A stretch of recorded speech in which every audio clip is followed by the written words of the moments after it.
என் மகளே, என் அன்பே, நான் என் குழந்தைக்கு எப்பொழுதும் சரியான செயல்களை செய்ய கற்றுக் கொடுக்கிறேன். நீ மிகவும் கவனமாக நடக்க வேண்டும் இசபேல் என்றால் சரியான பெற்றோர். தவறான பெற்றோரோ அங்கு வரிசையில் நிற்பதை நீ கவனிக்கவில்லையா? ஏன் என்னை தள்ளிவிட்டு கொண்டு வருகிறாய்? நான் உனக்கு எப்படியெல்லாம் நடக்க வேண்டும் என்று சொல்லித் தரவில்லையா?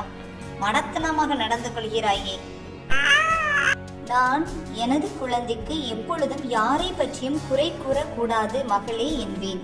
மற்றும் அவர்கள் இல்லாத போது அவர்களை பற்றி பேசுவதோ தவறு என்பேன்.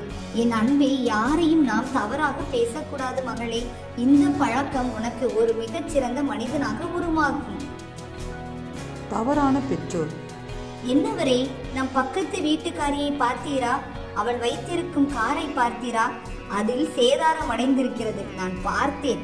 வேண்டுமென்றே அதை பற்றி அவளிடம் சொல்லவே இல்லை. அவன் நன்றாக கஷ்டப்படட்டும். நான் அவளது தாய் என்ற முறையில் எல்லோருக்கும் மரியாதை கொடுக்க வேண்டும் என்று கற்றுக் கொடுக்கிறேன். வயதானவர்களிடம் மிக கடுமையாக நடக்கக்கூடாது என்கின்றேன்.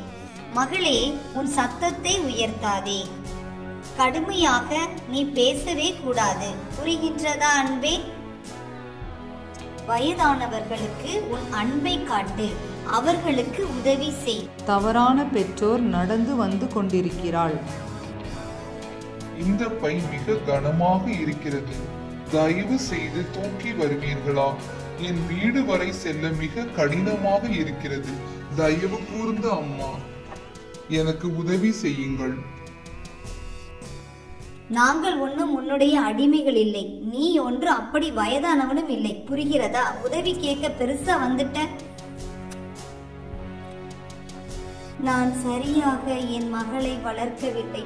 அதனால் தான் அவள் சுயநலமாகவும் இதயம் இல்லாதவளாகவும் இருக்கிறாள். சீக்கிரம் வேலை செய். நீ வேலை செய்வதற்குள் எங்களுக்கு வயதே ஆகிவிடும் போல.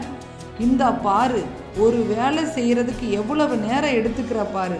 ஸ்டூபிட். இங்குள்ளவர்கள் மடத்தனமாக பேசுகிறார்கள். என்ன செய்வதென்றே தெரியவில்லை. மற்ற எல்லோருமே மிக கடினமாக நடந்து கொள்கிறார்கள். எனக்கு ரொம்ப கஷ்டமாக இருக்கிறது. இங்கு இருக்கவே பிடிக்கவில்லை. தவறான பெற்றோர். மகளே, என்னால் தூக்கி வர முடியவில்லை.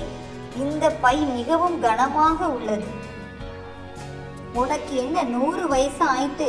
கொஞ்சமாவது வேலை செய்ய பாரு. எப்பவுமே என்னையே கஷ்டப்படுத்தாத. புரியுதா?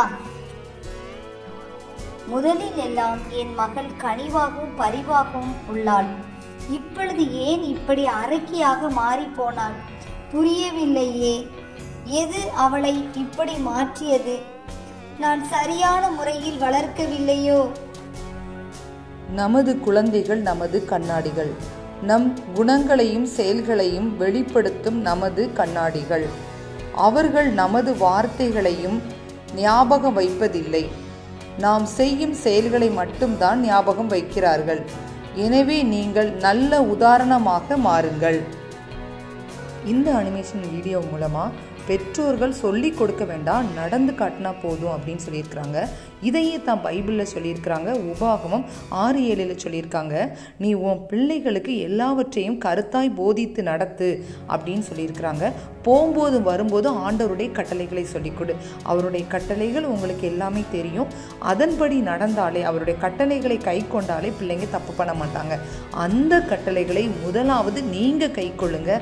உங்களுடைய நடவடிக்கைகளையும் குணாதிசயங்களையும் பார்த்து உங்கள் பிள்ளைகள் உங்ககிட்ட இருந்து கற்றுக்கொள்வாங்க. உங்கள் பிள்ளைகள் தான் நீங்கள் முகம் பார்க்கும் கண்ணாடிகள். ஆகவே உங்கள் கேரக்டரை பிரதிபலிக்கிறதற்கு அவர்களை தேவன் பயன்படுத்துவார். நீங்கள் கண்டித்து அவர்களுக்கு ரொம்ப கஷ்டப்பட்டு எதுவுமே சொல்லிக் கொடுக்க வேண்டாம். நீங்கள் மாறிட்டீங்கனாலே எல்லாமே மாறிப்போகும். ஒரு போதகர் தன்னுடைய குழந்தைக்கு தவறை சுட்டி காட்டி கொண்டு இருந்தாராம். அவன் கல்லை ஒரு கிணத்துக்குள்ளே போட்டுக்கிட்டே இருந்தானாம். அப்போ அந்த போதகர் சொல்லியிருக்கிறாரு, நான் உன்னை அடிப்பேன்னு சொல்லியிருக்கிறார். ஆனால் அவன் சொல்லியிருக்கா நான் கல்லே போடலைன்னு போய் சொல்லியிருக்கான். தொடர்ந்து போட்டுக்கிட்டே இருந்திருக்கிறான். அப்போ அந்த போதகருக்கு ரொம்ப கோவம் வந்துருச்சு. நான் சொல்ல நீ பொய்யா சொல்கிறேன்னு சொல்லிட்டு அடின்னு அடிச்சிட்டாரு.